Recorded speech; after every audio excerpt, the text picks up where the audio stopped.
We're not here to be perfect. We're here to be real. Welcome to your Aunty Talk Sex, the space where we talk about intimacy, emotion, and the layers in between. No awkwardness, no hype, just real talk. Let's get into it.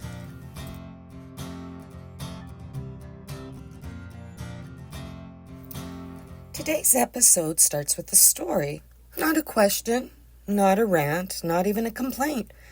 Just a story from a woman wondering if maybe she didn't want it enough. She said her partner wanted sex once a day, every day.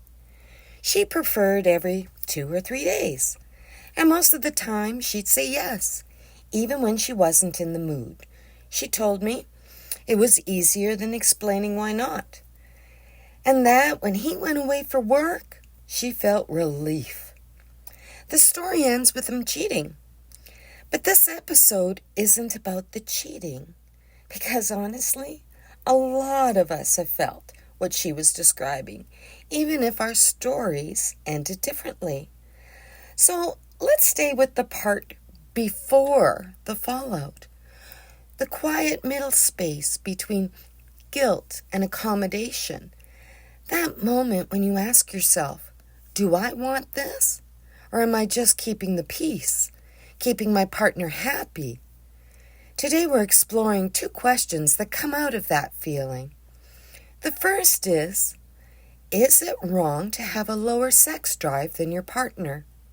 So let's start here because this question is more common than we admit.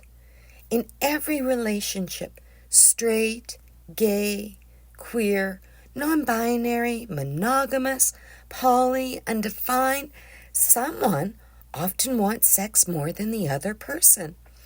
Not always, but often enough that it's worth saying clearly that desire is not a scoreboard.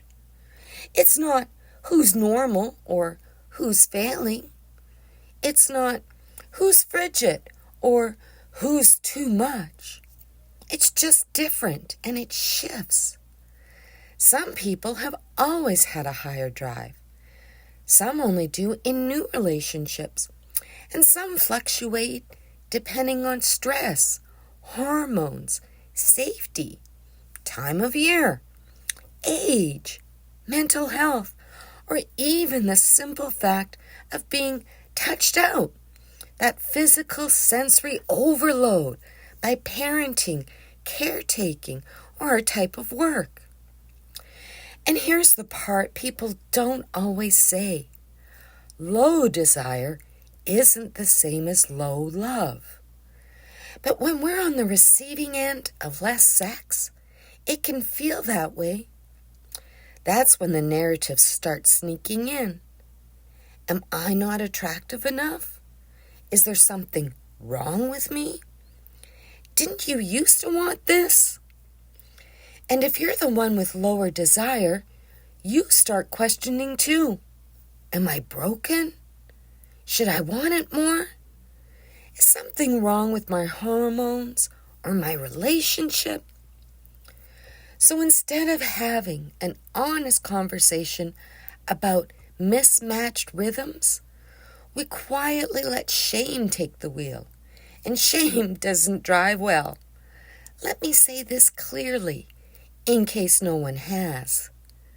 You are not required to have sex more than you actually want to. You don't owe it to a partner. You don't owe it to the version of you from 5 years ago. And you definitely don't owe it to whatever you think is normal. But when the other person doesn't know how to sit with that difference, or when we don't feel like we can say it without hurting them, then that's when we get into the second question. And that is, if I go along with it when I'm not in the mood, is that still consent? Phew, okay. This is delicate and personal and important. Because most people, regardless of gender or orientation, have been in this space. It's that meh feeling. Not violated, not thrilled, just detached. Maybe you say yes because you love them. Maybe you say yes because you're tired of explaining. Maybe you hope that if you just go along, the pressure will ease up for a few days. And technically, yes, you said yes.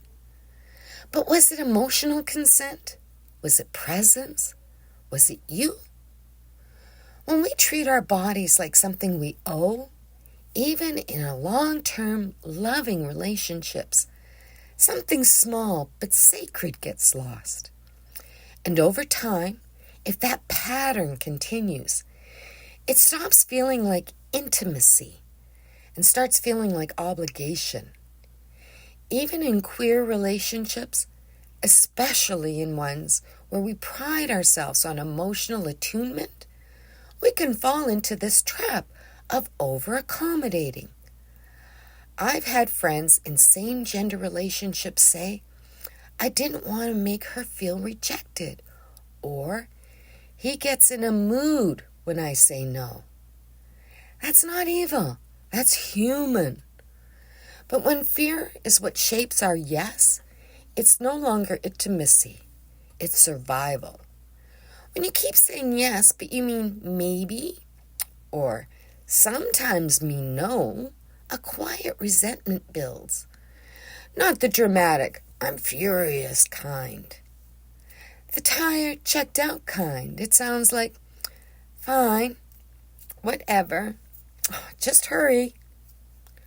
Or silence, pretending you're into it when your mind is somewhere else.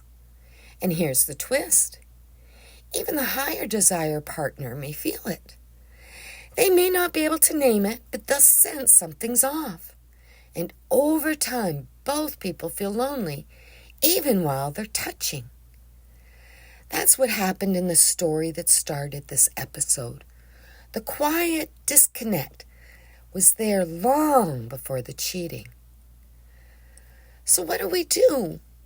We talk. We get honest. Not mean, just real. It starts with saying things like, I care about you, but I need more time in between. I'm not saying no forever, just not tonight. Can we connect in other ways that feel good to both of us? And if you're the one with the higher desire, it's not about suppressing what you want. It's about getting curious instead of offended. Ask, what helps you feel safe? What turns you on that we haven't talked about? What would make this feel less like pressure and more like us? That's connection. That's sex worth having. So, is wanting less a problem? No. But not talking about it is. And if you've been saying yes while feeling a quiet no, it's okay to stop. And it's okay to speak. You deserve sex that makes you feel seen, not spent. Whether you're in a straight couple, a queer relationship, non-monogamous, solo, celibate, kinky, or somewhere in between, you deserve consent that includes you. Real intimacy isn't how often we say yes. It's how safe we feel when we say no.